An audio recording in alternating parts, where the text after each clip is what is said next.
There's a place where the boat leaves from. It takes away all of your big problems. You could worries, you could drop them in the blue ocean, but you gotta get away to where the boat leaves from. Take 1 part sand, 1 part sea, and 1 part shit. Hi everyone, welcome back to Fun with Fish.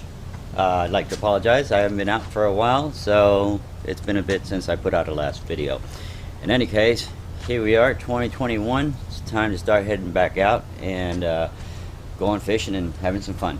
And so, with the boat having been sitting so long, I had to go over it, clean it up, make sure everything was good to go. Nice detailing job on it. Service the engine, make sure everything is good for the season. Alright, and I'll be taking you on a sea trial with me here in the next few minutes. We're going to go test it out, make sure everything is running right before we hit the open ocean.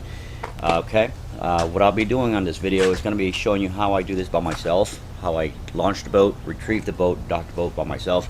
We're going to talk a little bit about safety since I'm out there by myself 9 times out of 10. I don't generally bring people with me. I'm also going to show you how I film this on my own while I'm fishing, while I'm driving.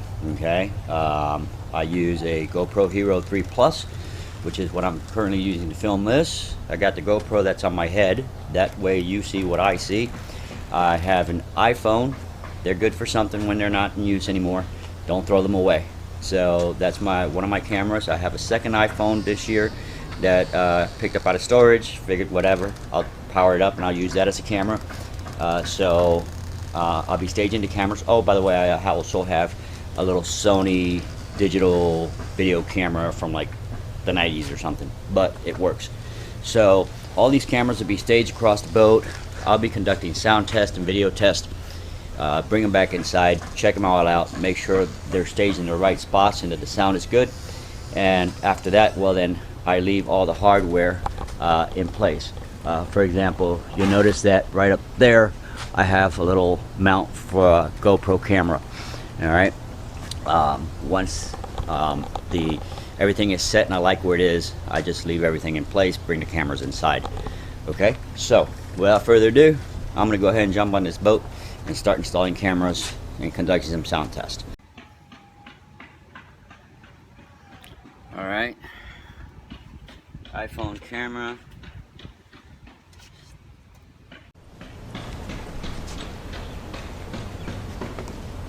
Alright, GoPro Hero 3 Plus.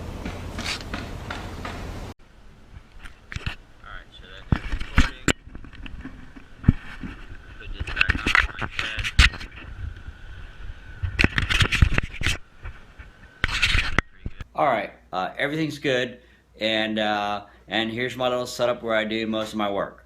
Alright, so next thing's next. Put the boat in the water. See you there. There's a staging area. I'm parked in the staging area right now. As you can see, there's white lines here. There's another set of white lines. Alright, so that 2 vehicles can pull up while they're staging. The staging area is designed to load your coolers, load everything into the boat, and not take up the boat ramp while it's, you're just sitting there, people trying to get in, okay, and then you would just be sitting there loading your boat. So you go to the staging area first, all right, you do everything you have to do. For the most part, I'm already loaded, okay, I just do come to the staging area, I park, check everything in, make sure everything's tied down right before I launch the boat, that I'm not forgetting anything. Alright.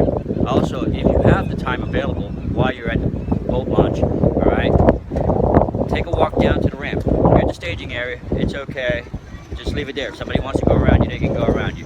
But you want to look at the boat ramp. Alright? You're looking for debris that could be hazardous, i.e. driftwood floats up here with nails all the time.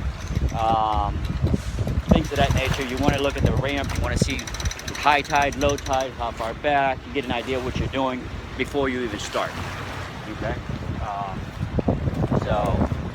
Alright, now both ramps are occupied at the time, so no sweat. So that's it for the staging area, and I will wait for this guy to move out, and I will go ahead and get my boat in the water and do what I gotta do. Alright, so the trick to this is, one, when you're backing up your trailer, want to get as close to the wall as you can. All right, so I'm backing it up, and I got to maintain it as close to this wall as I can. All right, now I'm going to go ahead and I'm putting in my drain plug. Don't leave without it, otherwise your shit's going to sink. All right, come under here. By the way, every time you park your truck with the boat and everything, emergency brakes are applied all the time. Vehicle should be in gear. Okay, you want to get this as tight as you can in there. The vehicle should be in park and with your wheels turned. Okay, if you notice my vehicle up here, the wheels are slightly turned. Okay, that way if something goes wrong, my vehicle is not going straight into the water. It's going to come crash into the seawall. It's going to come crash into a pole. All right, but it's not going in the water. All right, don't want my shit in the water. All right, so then you take your bail line, okay, off your boat. All right, and you're gonna tie the bail line to the trailer. All right, so now the bail line is tied to my trailer right here. All right, all the excess is picked up and it's laid on the trailer. All right, you just lay the excess right there, it'll come down. Unhook your trailer from the truck, from the trailer. And take your aft line, your rear dock line, okay? Pull it out, stretch it across, okay? Leave it running along the boards. You're gonna need that really quick. No time to be messing trying to find it. So it should be ready. All right, now, time to put this thing in the water.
And we're done. So when the boat's finally in the water, all right, you go ahead and you park your car, make sure it's locked. Also, more importantly, make sure you get everything out of your car that you're gonna need. And I just reminded myself, make sure your shit's locked. There we go. Okay, so make sure your car's locked. Make sure you got everything that you needed out of there. Your sunglasses, your hat, your towels, your bag, your suntan lotion. Because when you get out there, the last thing you want to do is tell the captain, I forgot my stuff, because I'll tell you what, I don't really care. So you're going to have to do without. Once we're on the water, we're on the water. Okay? So check and double check yourself. Make sure you got everything that you needed.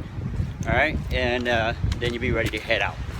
So my boat's been sitting for probably about a year. All right? And I don't mix my, it's a 2-cycle engine. You know, for whatever it's worth, it requires some oil, okay?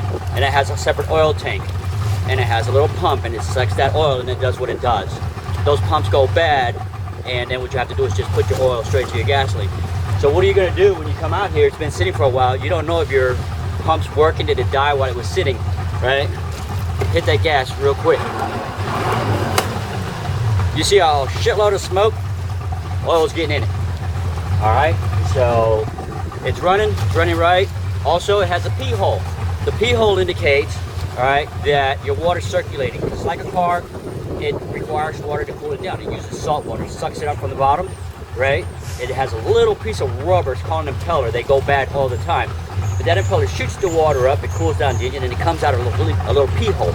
If you don't see water coming out of your pee hole, your engine's going to blow up because it's going to overheat. So you want to get out also before you even leave and check that pee hole and make sure it's dripping water.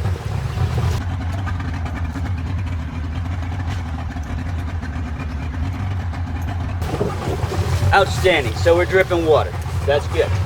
Now, make sure your deck is cleared off of everything. Walk around the boat.